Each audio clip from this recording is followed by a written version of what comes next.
Aujourd'hui, je vais parler un petit peu du Maroc et de l'Algérie et le problème qui ne finit pas, qui monte en puissance. Hélas, le Maroc est d'après mes calculs et d'après mes études, l'étude que j'ai faite, est vraiment, vraiment, vraiment un État voyou, terroriste. Je dis et je répète, peu importe ce qui va arriver. Voilà, moi, j'aime mon pays, j'aime les autres, mais les autres ou l'autre qui ne respecte pas mon pays, je ne respecte pas son pays. Voilà, je ne respecte pas son peuple non plus. Voilà, qui ne respecte pas mon peuple, qui tue mon peuple, moi, qu'est-ce que je vais faire? Ben, je vais écrire, je vais dire. Voilà, le gazoduc algérien est destiné à l'Europe, en direction du Maroc, traverse le Maroc. Le Maroc a juste loué le passage du gazoduc, reçoit une grosse somme en dollars. Mais le Maroc ne s'est pas contenté de recevoir ça lui est pas suffi les dollars, donc il a demandé de recevoir du gaz. L'Algérie lui donne du gaz gratuitement à la place du dollar, mais bon, dollar, gazoduc, gaz suffit pas. Donc, l'électricité, le passage aux frontières, profiter gratuitement de ce gaz, et une somme modique toujours, en dollars. Plus l'électricité, plus les frontières libres ouvertes aux Marocains qui pouvaient rentrer et soit travailler partout en Algérie. 8000 clandestins marocains sont en Algérie travaillant, ils sont peinards, ils ont pris le travail des Algériens, mais bon, cela, bon, c'est pas grave puisque c'est des boulots que les Algériens, ce n'est pas qu'ils aiment pas, mais bon, qu'ils n'apprécient pas trop, quoi, c'est pas du travail ingrat, mais disons, c'est travail manuel. Les Algériens, il y en a plus de 60% en télo, alors voilà. Les 30% qui restent, ce sont des manuels.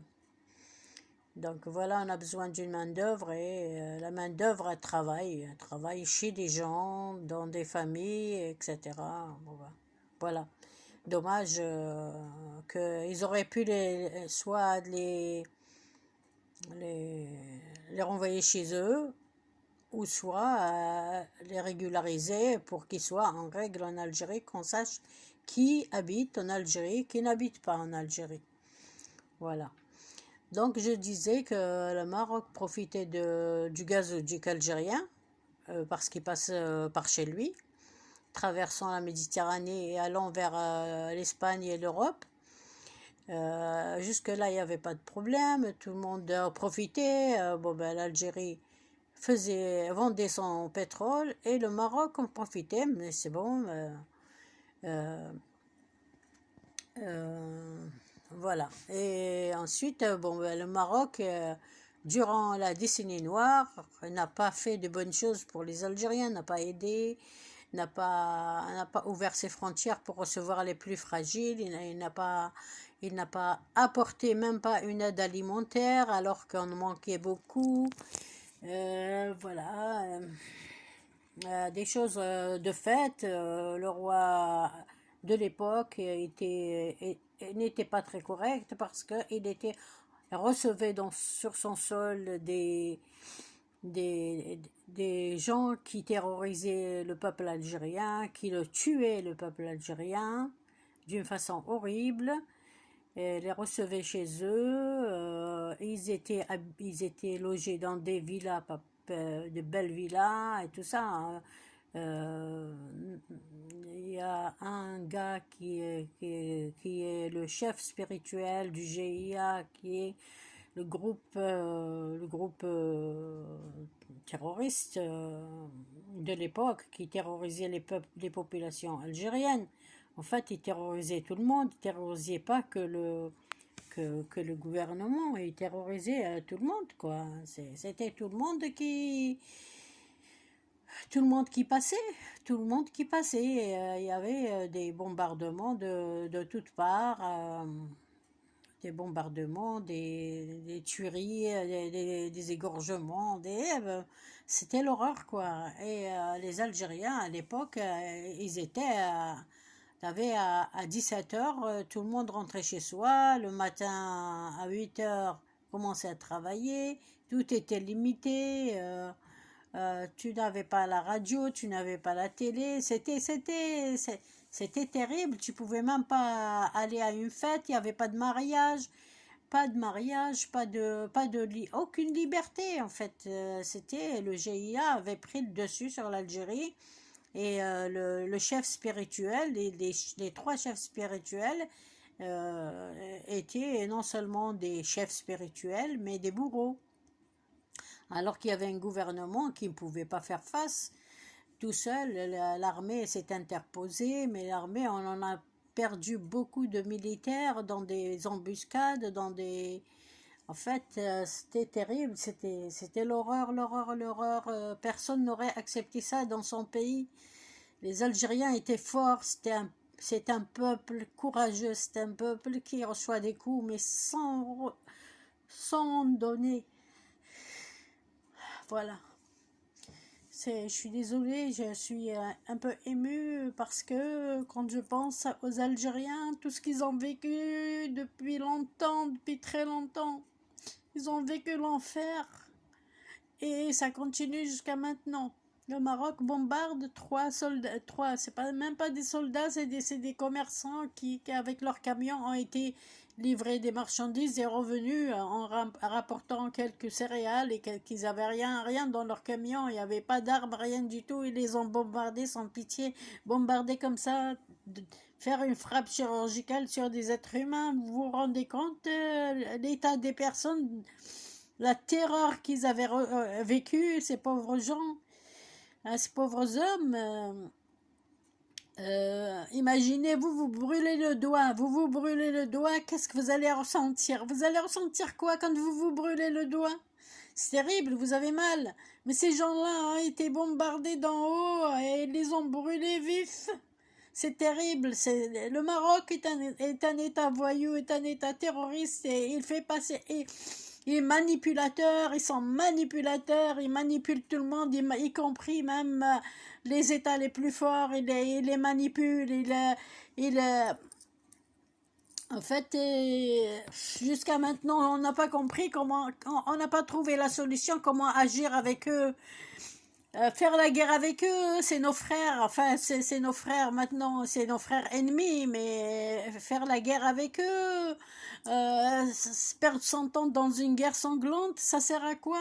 Enfin, en définitive, un jour on va se remettre ensemble sûrement et s'entendre, parce que souvent les guerres, elles arrivent sur un malentendu, c'est... Les guerres ne sont jamais bonnes pour l'être humain. Et les vendeurs d'armes devraient réfléchir à deux fois quand ils vendent, quand ils reçoivent le paquet de dollars en vendant leurs armes. Il faudrait qu'ils pensent aux pauvres petits garçons, petites filles dans son berceau qui reçoit des bombes, qui va recevoir peut-être un obus en plein tête. Alors que vous ne voulez pas, ils veulent pas pour leur population le même sort. Rendez compte de la macavelle, de la méchanceté de ces gens-là qui fabriquent des armes pour tuer d'autres. Alors quand il y en a qui aspirent à la paix, il y en a qui cherchent la paix, l'amour, c'est tout, l'amour de Dieu, l'amour du prochain. Voilà. Je continue mon chemin, continue ma lecture. Je continue parce que j'ai écrit quelques mots En fait, voilà, je continue sur le gazoduc qui a changé d'itinéraire seulement. Le Maroc pouvait faire la demande et en acheter par l'Algérie. Mais non, ils ont l'habitude de ne pas payer. Donc voilà, ils l'avaient gratuitement et c'est tout le Maroc qui marche au gaz. Ils disent que non, mais c'est faux. Quand l'Algérie, elle envoie du gaz, d'après ce qu'elle a reçu comme argent, par rapport à ce qu'elle a livré, c'est pas ça. Le Maroc en profite et même, je pense qu'ils le vendent au prix le plus fort pour d'autres régions, d'autres peuples. Voilà, mais bon, c'est pas ça, ils ont profité. Nous, euh, on n'est pas contre qu'un pays voisin profite c'est quand il y a quand il y a de l'abondance que tout le monde profite, pourquoi pas? On n'est pas des vilaines sorcières courant après le Maroc pour lui faire de mal, pour lui retirer le gaz. Et surtout que l'hiver arrive. Non, l'Algérie n'est pas comme ça. Nos frères ne sont pas comme ça. Il y a beaucoup d'Algériens qui ne sont pas d'accord pour cette situation. Mais les Marocains, ça leur dit rien. Au contraire, ils attaquent. C'est nos chefs, nos autorités, notre armée, qui est notre pilier, notre soutien, notre sécurité. Notre sécurité, c'est notre sécurité, notre armée qui touche à notre armée, touche à notre sécurité. Voilà, vous ne pouvez pas avoir que des agriculteurs dans un pays quand même. On a eu cette expérience dans le temps où l'Algérie était le grenier de l'Europe et n'était pas du tout dans les combats et tout ça. Et donc, on a eu des agressions multiples. L'Algérie a été agressée parce que l'Algérien était agriculteur, travaillait sa terre et chantait, dansait, c'était la joie de vivre et tout. Et tout d'un coup, vous voyez des bateaux militaires qui arrivaient de toutes parts et qui vous envahissent. Vous vous rendez compte, un pays qui a subi depuis la nuit des temps, depuis 3000 ans, plus de 3000 ans, que l'Algérie reçoit des coups durs comme ça, reçoit des trahisons, en fait, on n'a pas eu que des amis dans la vie, hein. Voilà. Donc, je reviens au gazoduc. Donc, comme il passe direct par l'Algérie et Almeria, en Espagne, pour traverser l'Espagne et aller en Europe. Donc, ça gêne le Marocain parce qu'il ne veut pas payer. Il ne veut pas payer le gaz. Et ils disent qu'ils vont l'acheter à l'Arabie Saoudite, ils vont l'acheter à l'Amérique, ils vont l'acheter à la Norvège. Mais en fait, non, je ne crois pas. Je pense qu'ils sont trop habitués à bouffer gratos. Voilà. À prendre le gaz algérien gratuitement, ils sont en colère. C'est des gens qui sont des, des nerveux, des agressifs. La preuve, ils ont bombardé de cette façon violente, mais terrible. C'est terrible quand vous voyez ça. C'est quoi? C'est quand ils montraient. C'est eux qui ont montré la première vidéo. En fait, dans leurs esprits, c'est terroriser le peuple algérien, montrer ce qui va nous arriver si on ne se laisse pas faire, si on ne dit pas oui, oui, oui, oui, si on ne donne pas le pétrole. Non, le pétrole est à nous, on le vend à qui paye, à qui sort son porte-monnaie, à qui sort son chéquier. Il n'est pas gratuit.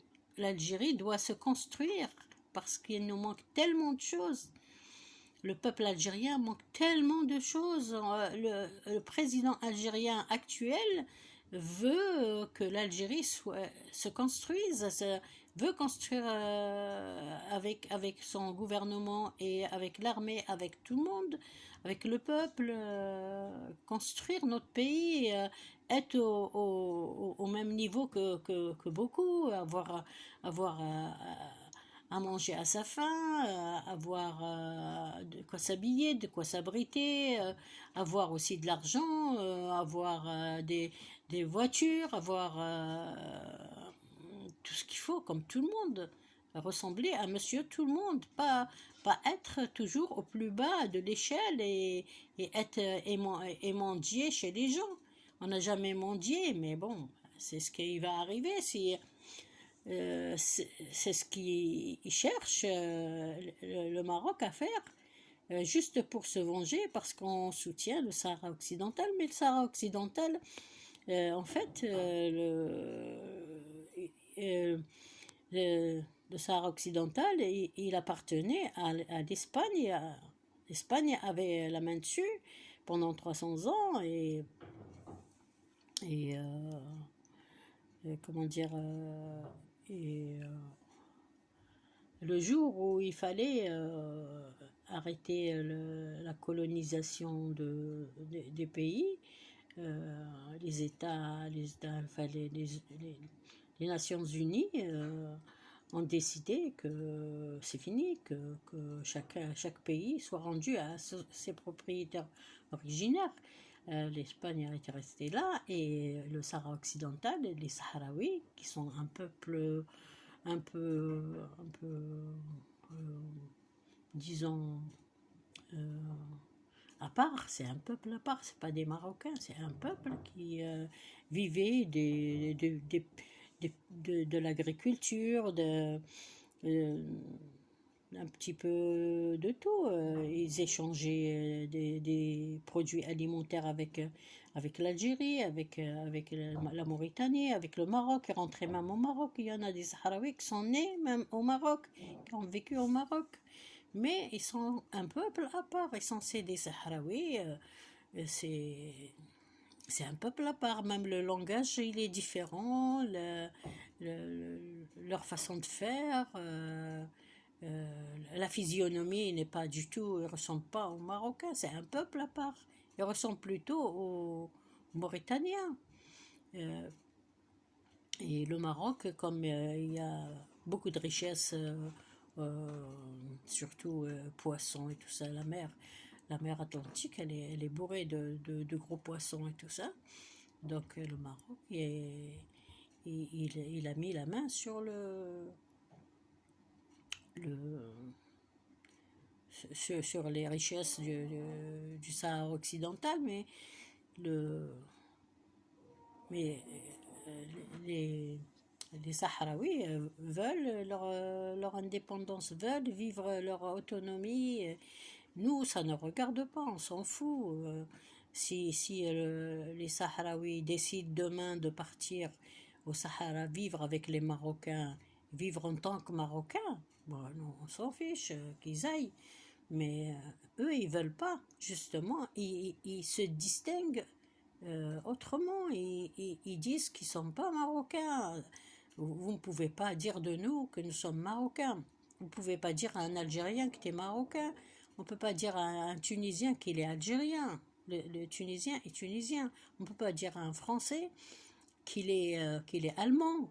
On ne peut pas dire à un Allemand qu'il est danois. Chacun à sa place, chacun dans son pays, point barre. Voilà. Et le Maroc, vu les richesses et tout ça, ben, il a déjà le Sahraoui, il s'est battu avec l'Espagne, et l'Espagne finalement a rendu le Sahara il a donné au Maroc et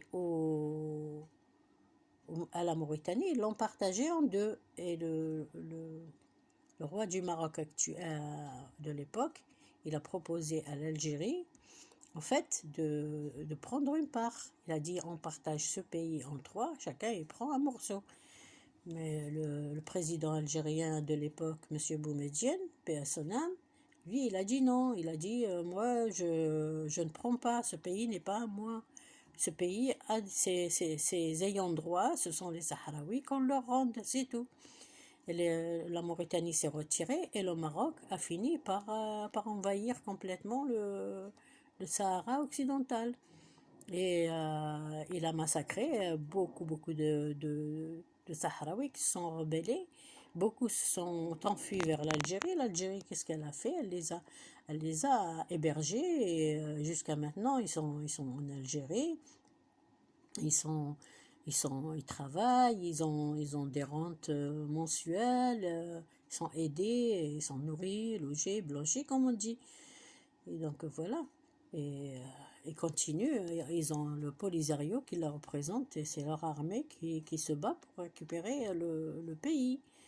Récupérer leur pays pour qu'un jour ils puissent repartir chez eux et bâtir une nation sahraouite. Mais le Maroc n'est pas content. Surtout qu'on a découvert qu'il y a du phosphate, des minerais en tout genre, il y a le poisson, hein, sur toute la longueur là, de l'Atlantique, il y a à manger et à boire là-bas. Hein. Et donc le Maroc, gourmand comme il est, et puis voilà, gourmand comme il est, il, il préfère garder tout pour lui. Et donc le Trump, il a donné sur Twitter, il a dit que cet homme-là, Dieu le punira un jour, il verra. Donc il a donné le par tweet le Maroc, le Sahara occidental au Maroc. Et donc le Maroc, il a pris la grosse tête et maintenant, ben, va t'en sortir. Tu peux pas t'en sortir de ce pays, de ce peuple, pas de peuple, de ce Alaouite qui sont venus d'ailleurs. Ils sont venus en apportant la belle parole de Dieu, mais en fait, ils sont restés et puis ils ont pris la meilleure partie du territoire africain qui est riche et qui est verdoyante, d'ailleurs en massacrant le roi Rodrigue, qui était le cousin de la reine Kaïna. Euh, euh, C'est-à-dire que toute la région d'Afrique du Nord, normalement, c'est la même famille. En fait, comme il y a eu des agressions, des envahisseurs de toutes parts, donc l'Algérie, elle est un peu l'Algérie, Maroc et Tunisie sont un peu cosmopolites. Il y a de tout. Vous voyez des blancs aux yeux bleus, vous voyez des bruns, vous voyez des noirs, vous voyez de tout. C'est des peuples cosmopolites. C'est un peuple cosmopolite. Et normalement, on doit s'entraider. Normalement, c'est l'entente. On doit s'entendre, même malgré les différences. Mais c'est pas la vie du Maroc, c'est pas la vie. Le Maroc veut revenir à l'ancien temps où, quand ils ont envahi l'Afrique du Nord, et en apportant la parole de Dieu, et ils l'ont envahi tout en tenant, c'est-à-dire de la moitié de l'Algérie jusqu'à ils ont attaqué même, ils ont été jusqu'au Sénégal. Et c'est pas leur pays. Ils ont envahi, en fait, ils ont envahi les terres africaines du nord au centre. Et comment dire, ils ont envahi du centre de l'Afrique du Nord à l'Afrique centrale. Et beaucoup maintenant de Blacks, d'Africains noirs sont musulmans. C'est pour ça qu'ils sont musulmans. Mais le Maroc, il se rappelle qu'il était dans le temps, qu'il avait été dans le temps à l'arrivée des musulmans dans cette région, qu'ils étaient comment dire, le gars qui s'est installé à la place du vrai roi, Idriss I, qui est qui s'est proclamé empereur. Donc, bon, ben, les Algériens se sont battus pour récupérer leurs terres, et que ce Maroc, ce Alaouite a envahi.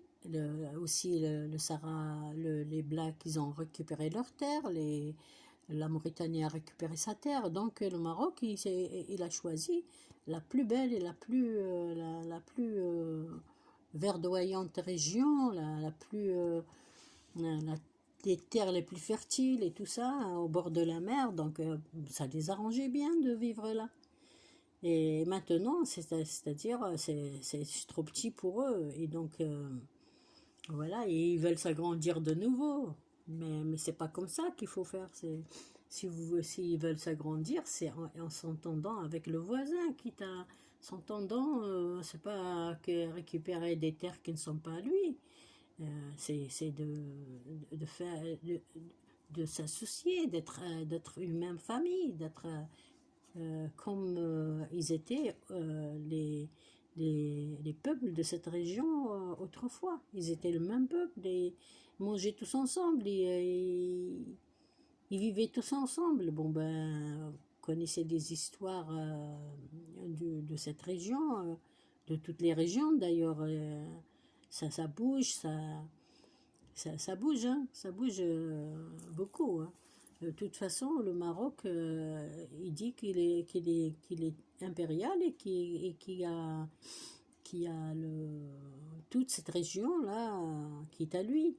Mais bon, ben, n'oublions pas que le Maroc n'était pas seul dans le truc. Le-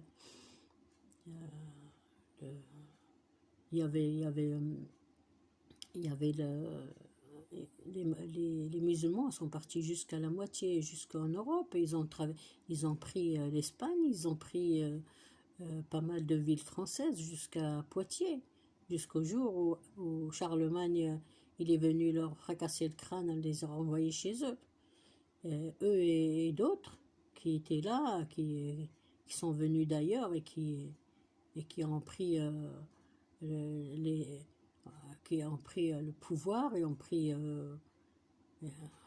par la force. Mais ce n'est pas, ce n'est plus permis maintenant. On est des peuples civilisés. La violence n'est pas admise, n'est pas acceptée. L'assassinat est payé par toutes les lois du monde. Donc assassiner des gens comme ça, même pendant la guerre, hein. Si on peut emprisonner des gens et sans les exhiber, il y a des lois quand même, hein. Des lois que l'ONU elle chérit. Enfin, je vais revenir parce que je suis partie loin dans ma discussion. Je vais peut-être reparler du gazoduc. Depuis, en fait, voilà, je vais juste vous faire un petit peu de lecture. Alors, le, alors, le gaz algérien est destiné à l'Europe et pas au Maroc à la base. Le Maroc a juste loué le passage du gazoduc et payé par les Européens. En fait, le passage a été payé par l'Algérie, hein, en fait, pas par les Européens. Le passage du gazoduc payé et le Maroc profite gratuitement du gaz, une modique somme en dollars. L'électricité, plus les frontières libres ouvertes aux Marocains qui profitent. Et n'oublie pas de dealer vers le monde le hashish, une drogue qui est illicite et qui leur rapporte des milliards de dollars et en plus de l'agriculture qu'ils font et qui vendent au monde entier. Donc voilà, en plus des privilèges en tout genre que le Marocain profite, profite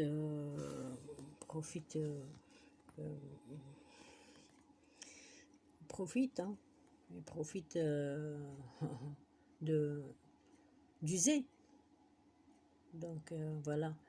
Euh, Même que les Marocains rentrent dans les terres algériennes et cultivent, mangent, profitent de l'Algérie sans être des territoires algériens, sans être algériens en plus, payant les impôts au Maroc, n'ont aucun papier valable par l'Algérie. Normalement, quand on est propriétaire d'une terre dans un pays, il faut que les autorités du pays signent l'acte de propriété, mais l'Algérie l'Algérie ne leur a rien signé.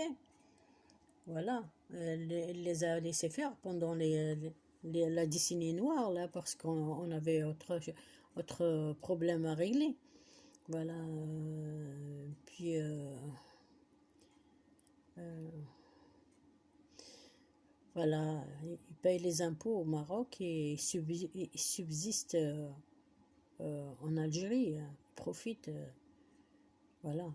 Euh, Moi, je dirais, je me pose la question, ne sont-ils pas des bandits, ces gens-là?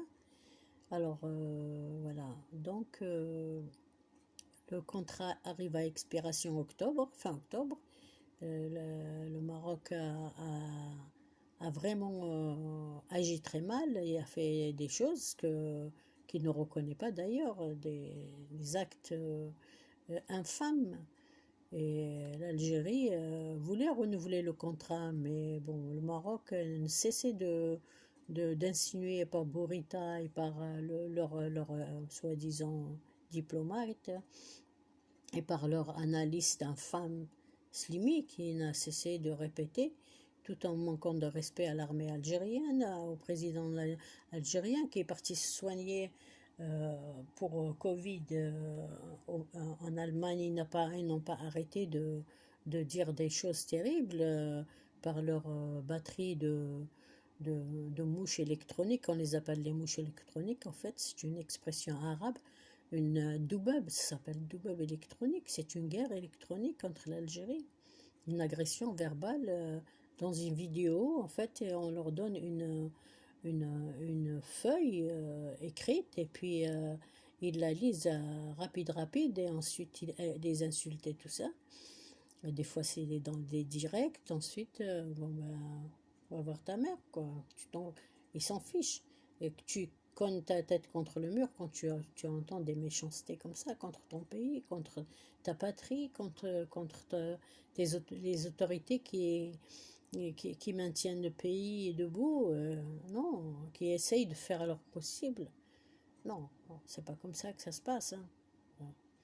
Alors, euh, croyez-vous que l'Algérie a fait euh, pour un petit peu les punir? Elle a arrêté toute relation diplomatique, arrêté bon, leurs, leurs avions qui passaient transportant des fois des armes et l'armée d'un pays qui n'est pas ami avec l'Algérie. Donc voilà, l'Algérie a dit que non, vous ne passez pas avec vos avions chez nous. C'est de peur qu'il se passe des choses. Donc voilà, l'Algérie a changé l'itinéraire du gazoduc. Et Algérie direct Espagne. Et le Maroc, voilà, il a fait aussi des choses pendant ce temps. Beaucoup d'attaques, attaques d'un poste militaire aux frontières algériennes. Il a tué 3 militaires. Ensuite, euh, plein de d'attaques, attaques verbales, attaques au niveau de l'ONU, qui racontent n'importe quoi sur l'Algérie, sur nos autorités. Et, et surtout que la découverte de, de des actes d'espionnage par Pegasus de l'Algérie sur l'armée, enfin, du Maroc sur l'Algérie et du, Je ne sais pas pourquoi ils espionneraient une armée, l'armée algérienne. Pourquoi ils espionneraient des ministres algériens? En quoi ils sont concernés? L'Algérie n'est pas marocaine, et les Marocains, nous, Algériens, on n'est pas marocains. Les Marocains ne sont pas algériens. C'est juste la relation de voisinage. Alors, la relation de voisinage devrait être mieux que ça. Devrait être, en fait, devrait être avec des limites, chacun chez soi. Et si tu es malade, tu frappes à ma porte. Si je suis malade, je frappe à ta porte. Si j'ai besoin de quelque chose, frappe à ta porte avec respect. Mais tu vas pas m'agresser, je vais pas t'agresser. C'est pas comme ça que ça se passe. On n'est pas dans une jungle. Et même si on était dans une jungle, chacun chez soi. Chacun chez soi. Les animaux s'entendent mieux que nous. Vous voyez pas des fois qu'ils montrent des images de chiens et chats dormant ensemble sans se bagarrer. Alors que les humains, ça va aller mal, cette histoire de manquer de respect aux gens, de s'attaquer aux gens, de tuer des pauvres innocents dans leur camion. Vous vous rendez compte de quelle façon affreuse tuer des gens comme ça? Je suis désolée de dire ça, c'est inhumain. Désolée de faire cette vidéo. C'est la réalité des choses. C'est juste pour, en fait, sortir ce qu'il y a dans mon cœur et ce que je ressens et les vérités. Et les vérités gravissimes, gravissimes que le Maroc ne reconnaît pas. Il attaque, il dit que c'est pas moi. Il espionne, il dit que c'est pas moi. Il frappe, il dit que c'est pas moi. Il mange ta part, il dit que c'est pas moi. Où est-ce qu'il va le Maroc? Où va le Maroc avec ses agressions? Y a-t-il un pays qui n'a pas attaqué? Il s'est mis en tort avec l'Espagne, il s'est mis en tort avec l'Allemagne, le Maroc veut que tout le monde reconnaisse que c'est son pays, le Sahara occidental, alors qu'il y a un peuple qui est là, un peuple sahraoui. Un peuple sahraoui qui est là et qui a besoin de rentrer chez lui. Et jusqu'où ils vont rester en Algérie comme ça? Ils sont les bienvenus, sont nos frères, ils sont un peuple qui connaît, qui ont des valeurs et qui connaissent ce que c'est qu'être chez les autres. Ils sont pas bruyants, ils sont pas agressifs, et ils sont pas des voyous. Ils sont tous des cadres supérieurs, ils ont tous fait des études. L'Algérie n'a pas arrêté de s'en occuper, de les envoyer à des universités. Il y a des journalistes, il y a même des gens qui sont installés en Algérie définitivement, qui ne voudraient jamais en aucun cas retourner au Maroc, au Sahara occidental. J'espère que le Maroc va reprendre ses esprits et que les pays voisins qui les ont aidés jusqu'à maintenant, qu'ils arrêtent, parce qu'ils se mêlent ils vont foutre la pagaille. C'est eux qui foutent la pagaille. En fait, les pays qui les aident à relever trop la tête en arrière, comme on dit, un proverbe algérien, il dit tu relèves trop la tête, tu vas faire tomber ta chéchia. Ta chéchia, c'est ton chapeau, en plein hiver ou en plein insolation, plein soleil. Voilà. Moi, je voudrais bien que tous ces pays se calment et qu'ils voient l'intérêt des peuples, pas l'intérêt des quelques misérables qui veulent prendre le pouvoir par la force. Non, c'est pas comme ça que ça doit se passer. Bon, ben je vais, sur ce, ça fait 40 minutes que je parle. Je vais peut-être vous laisser et je vous souhaite une bonne journée. Et j'espère à la prochaine peut-être. Je ne sais pas si j'ai une idée, je vais vous faire une autre vidéo. Allez, au revoir. Bonne journée. Bon week-end.